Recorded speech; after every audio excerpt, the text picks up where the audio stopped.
The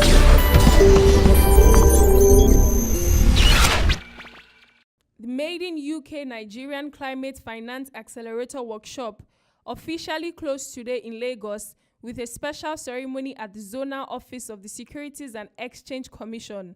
Giving the opening remarks on behalf of the acting DG of SEC Nigeria, Mr. Isiaku Balatilde, acting Executive Commissioner Operations, said as a regulator, it has been at the forefront of providing an enabling environment for green finance. We in the capital market community have taken steps to prepare the stage for a vibrant bond market. The Capital Market Master Plan acknowledges a thriving bond market as critical for enabling investment diversification and infrastructural development.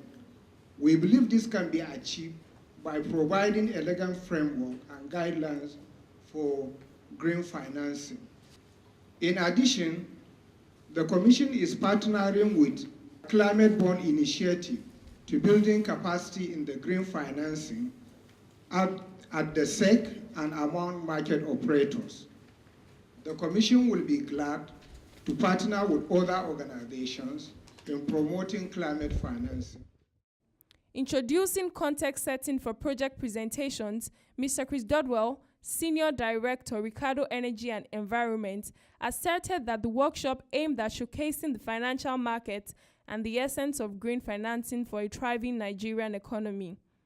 There is a thriving green finance community that is growing by the day in Nigeria, and they want to find the funding for those projects. So with the bonds that have been put in place, and I'm so pleased to hear that you've had 2 applications, 1 approval for the bond standard, those bonds need to have projects to be invested into, and the projects are coming through. So that's what was really exciting. It was really exciting to see how you could kind of take them on to the next stage. And I think there's not any project proponent in the room today that doesn't feel that they've moved on a stage as a result of this process, and I'm really looking forward to hear a bit more about that. Mr. Kari Buka, chairman of the UK-Nigeria Climate Finance Agreement Workshop, was of the view that Nigeria is making remarkable progress when it comes to sustainability. Essentially, to me, it is very, very encouraging and realize that of the countries that met in London in October, I think we may be out there. Maybe the Mexicans might claim otherwise, but we certainly are out there. And I would encourage us to continue with that momentum. Thank you very much. The workshop featured presentations on various projects covering the green economy from various teams. The summary of our projects today, led by Rubitech, GVE, Wavelength Integrated Services, my humble self, and EcoSubsea Services, and also Techno Oil. It's a collective project of a total value of 140 million USD, and to produce 32 MW power, megawatts of power, 20 million gas stoves, 270 tons of LNG, approximately 81 tons of LPG per day, and also a whooping saving of 4,136 and 780 tons of CO2 emission mitigated in 10 years. Sorry, it's in 10 years. We're also going to be impacting about 80 million people over a period of time, and also creating 29,000 jobs and also 121,000 indirect jobs from this project. Now, this is the project summary. We're looking at on top, Rubitech is deploying 10 solar hybrid mini-grid systems in 47 kilowatts in 10 rural community. Transaction value is 3.3 million, and the total emission to be reduced is all on the site.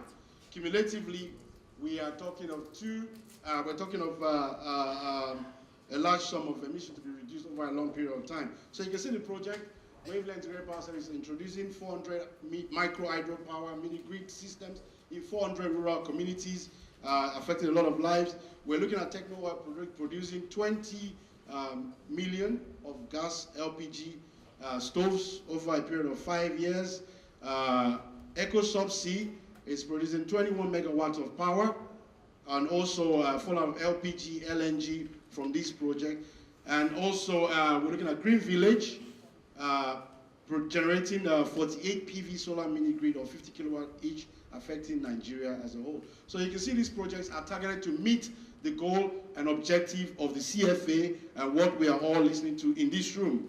Mr. Kari Buka, Mr. O'Neill Lajuwomi, CEO Wavelength Integrated Power, one of the project team leaders, and Mr. Chris Dodwell speak further on the event. A number of them have been selected by the banks, and we would now see the next level of engagement, which would be the financing of the projects and the actualization of those financing of those projects. Some might end up becoming debt or equity or a blend of those, and down the road, as we have more and more of those projects, they could be securitized, meaning bunched them all up together and have them listed as bonds. So down the road, the entities like insurance companies, the pension fund administrators would then become the buyers of those securities. And then in the process, as those are released, more and more projects can be onboarded. And in the process, we are going to not only create jobs, but also be good to the environment. And we will leave the trust that we are actually right now using, the trust that are actually our grandchildren's assets that are entrusted into us, which we have been destroying, i.e. the climate and our environment, right? So this is one of the things that many of the projects that we believe Nigeria needs to take its pivotal role in the globe. Of course, it's going to be very beneficial to climate, especially the GHG greenhouse gas emission reduction, which is the fallout of the Paris Agreement, and also the update from the COP24 in Katowice. We need to start working, and which is what we are doing now. Nigeria, as part of the NDC goal, Nationally Determined Contribution Goal of Nigeria, Nigeria has to meet 20% of its obligation unconditionally, and we're looking at reducing 31 million tons of greenhouse gas emission. Our project at the Team Access, we're looking at meeting at 11% of that in 10 years. So it's pretty much very impactful. So I think the first thing is that there are these great projects that we've identified. I really want to see them going forward and happening. So we see some concrete on the ground, some real benefit. There's one of the projects is about manufacturing solar panels in Nigeria, and I know there's going to be huge demand for something that is built in Nigeria, assembled in Nigeria, not just all the work done overseas. Other people are trying to come up with ways to get electricity to rural areas that don't have electricity at the moment. That can transform lives. So I think what I want to see is the projects happening. That would be the most important thing, the money coming and the projects happening. And if I come back, I get back in contact with these guys in 2 months, 3 months, they're saying, we've closed the deal, we're making this stuff happen. You could, though, be doing more. And I think that actually the next step is for the guys in the finance sector and in the policy community in Lagos, to be trying to do something like this themselves. It's not rocket science what we've done the last few days. It's about bringing people together and giving them a space to collaborate and to talk. And, that could happen in its own way in Nigeria. So I'd love to see a Nigerian climate finance accelerator happening, someone said every month. Wouldn't that be great? But, maybe not so, maybe you start small, but you build it up. And it would be really great to see a forum for this kind of exchange to happen going forward here in Lagos and for the whole country. Now is almost too late, so we need to make it happen quickly. This is a really urgent problem, and I think we can't forget that. We have to, wake up on Monday after the weekend and go, what am I going to do about making this stuff happen? Everyone needs to be thinking about that. So I'd want to see really big progress. Say 5 years from now, I'd want to see a lot of green bonds being issued and people being really aware that that's a safe place you can put your money that will give you financial returns. I'd want to see the bonds being used to finance not just 15, 20 projects like we had today, but hundreds of projects like this, or much bigger scale projects. And that Nigeria has a chance, I think, to really show the way in Africa. You're the biggest economy in Africa, but you've got such huge potential in this sector. So I'd really be looking for something transformative. Creation of thousands of jobs in the sector, and some of those jobs would be in the financial sector. So I'd really like to see some big change in 5 years.